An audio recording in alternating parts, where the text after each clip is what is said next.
చేసాం.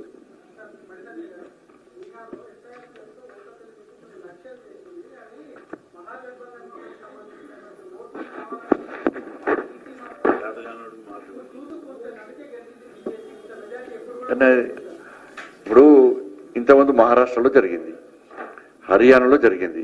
కాంగ్రెస్ పార్టీ గదే అయిపోయింది కదా. పార్లమెంట్లు సమావేశాలు నడవకుండా ఎస్ఐఆర్ పేరు మీద స్తంభింపజేసింది. చేసినప్పుడు మరి బీహార్లో ప్రజలు వాళ్ళకి ఓటేయాలి కదా, బీహార్లో చేసుకోవాలి కదా, ఓటేయాలి కదా. ప్రజలు అవన్నీ పట్టించుకున్నారు. ప్రజలకు కావాల్సింది అభివృద్ధి, ప్రజలకు కావాల్సిన సంక్షేమం. కాబట్టి కాంగ్రెస్ పార్టీకి అలవాటు అది. ఒకసారి ఈవీఎం అంటది, ఒకసారి అదంటది, ఒకసారి నెక్స్ట్ ఇక బెంగాల్ కూడా అదే అంటది. ఇక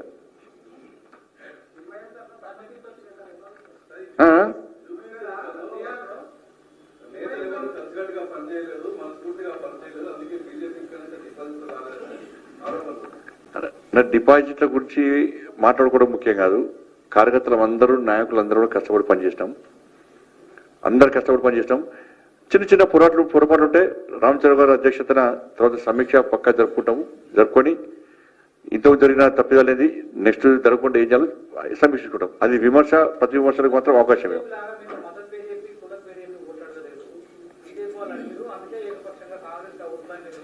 నేను అంటున్నా మైనార్టీలో ఒకటి అంటున్నా, నేనే అంటున్నా తుర్కోలందరూ ఒకటి గెలిపించారు అంటున్నా. హిందూని ఆలోచించుకోవాలని చెప్తున్నా నేను. ఎవరు నావలా మరి నేను గ్రేట్ గానే గొప్ప నాయకుని కానీ మరి నేను గొప్ప నా పార్టీ గెలవాలని నా ధర్మం గురించి మాట్లాడినా. ఒక పార్టీని గెలిపించే దమ్ము నాకు దాన్ని గొప్పనే కదా. మరి ఇక కేటీఆర్ ఐరన్ లెగ్గే. దేశంలో ఐరన్ లెగ్ ఎవరు? రాహుల్ గాంధీ.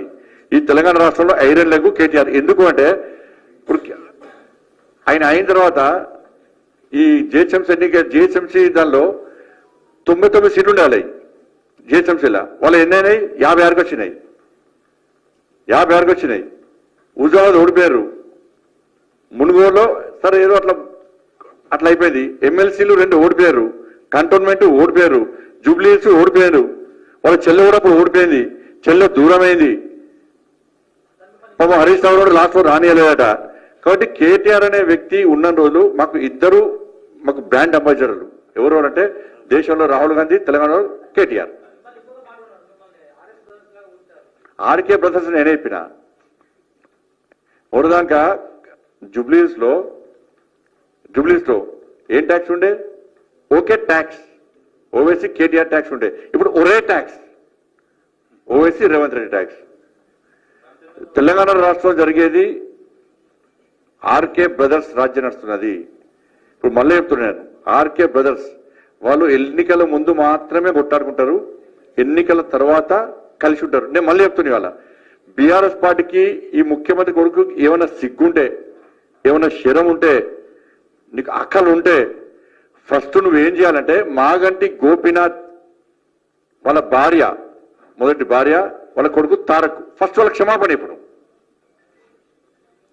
కొడుకునే కొడుకు కాదని చెప్పి కొడుకును భార్యను వాళ్ళ ఫ్యామిలీ లిస్టులకి తొలగించి సిగ్గు లేకుండా ఫ్యామిలీ మెంబర్ సర్టిఫికేట్ తీసుకొని ఆ ఫ్యామిలీ దొంగ ఫ్యామిలీ సర్టిఫికేట్ తీసుకొని దాన్ని అధికారం క్యాన్సిల్ చేస్తే సింపతితో గెలవాలని చెప్పి కుట్రలు చేసినట్టు మూర్ఖుని నువ్వు భారతీయ జనతా పార్టీ వచ్చేది.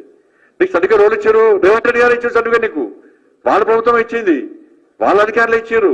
మేము బయట పెట్టాక క్యాన్సిల్ చేస్తున్నారు. మళ్ళా 2 ఓట్లు ఉంటాయి, వాళ్ళకు 2 ఓట్లు ఉంటాయి. ఇవాళ రేవంత్ రెడ్డి అంటున్నా, నువ్వు కేటీఆర్ అనే వ్యక్తి ఒక్కటి కాకుంటే మాగంటి గోపీనాథ్ యొక్క ఆస్తుల మీద పక్క విచారణ జరుపు. అవన్నీ కూడా లీగల్ గా వాళ్ళ భార్య, వాళ్ళ కొడుకు వచ్చే విధంగా, వాళ్ళ అమ్మను కాపాడే విధంగా రేవంత్ రెడ్డి గారు చేయాల్సిన అవసరం ఉంది. గతంలో ఏమైనా ఆస్తి మార్పిడి జరిగితే, ఎవరైనా అక్రమంగా ఆస్తి మార్పిడి జరుపుకుంటే వాళ్ళ మీద క్రిమినల్ చర్యలు తీసుకోవాలి. తెర వెనుక ఎవడున్నాడో వాడిని ఊడి మీద కూడా చర్యలు తీసుకోవాలి. ఇది రేవంత్ రెడ్డి గారును ఈ కేటీఆర్ అనే వ్యక్తి ఒక్కటి కాదనుకుంటే పబ్జీ గేమ్ నిషేధించినాం, కానీ ఇంట్లో ఆడుకుంటాడట రాహుల్ గాంధీ.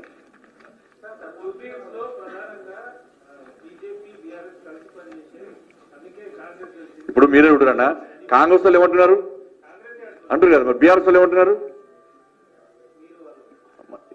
దాన్ని ఆన్సర్ ఉంది. ఇలా ఫస్ట్ నుంచి కదే. ఇప్పుడు ఎవరు ఇది ఉప ఎన్నికలు ఇది ఫస్ట్ నుంచి కూడా అధికారం ఉంటే వాళ్ళే గెలుస్తున్నారు. ఎటువంటి ఎన్నికలు 6 జరిగినాయి. ఒక్క నాగార్జున సార్ తప్ప మిగతా అన్ని కూడా సింపత్తులు ఎక్కడ గెలవలే. అన్ని కూడా అధికారంలో ఎవరుంటే వాళ్ళే గెలిచారు. 6 ఎన్నికలు జరిగిపోయారు జూబ్లీస్తో కలిపి. ఒక నాగార్జున సాగర్ తప్ప మిగతా అన్ని కూడా అధికారంలో ఎవరుంటే వాళ్ళు గెలిచారు.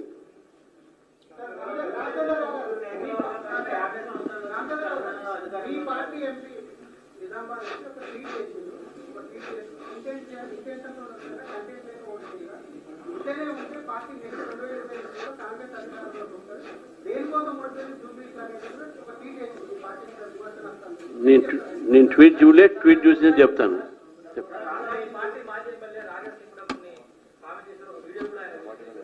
మా పార్టీ ఎమ్మెల్యే కాదైనా చెప్పండి. లేకపోతే మా పార్టీలో లేని వాళ్ళ గురించి మాట్లాడా. అవును, మరి నేను చదవలే, ఇంకా చదివినా చెప్తా.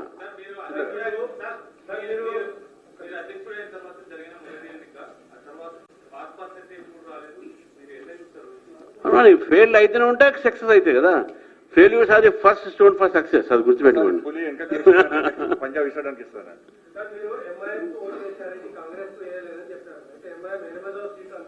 ఎగ్జాక్ట్లీ, దాంట్లో డౌటే లేదు. నేను ఫస్ట్ చెప్పాను కదా, ఈ సీటు కాంగ్రెస్ సింబల్ మీద ఎంఐఎం క్యాండిడేట్ గెలిచాడు, దాంట్లో కాదని చెప్పమని చెప్పండి అవన్నీ.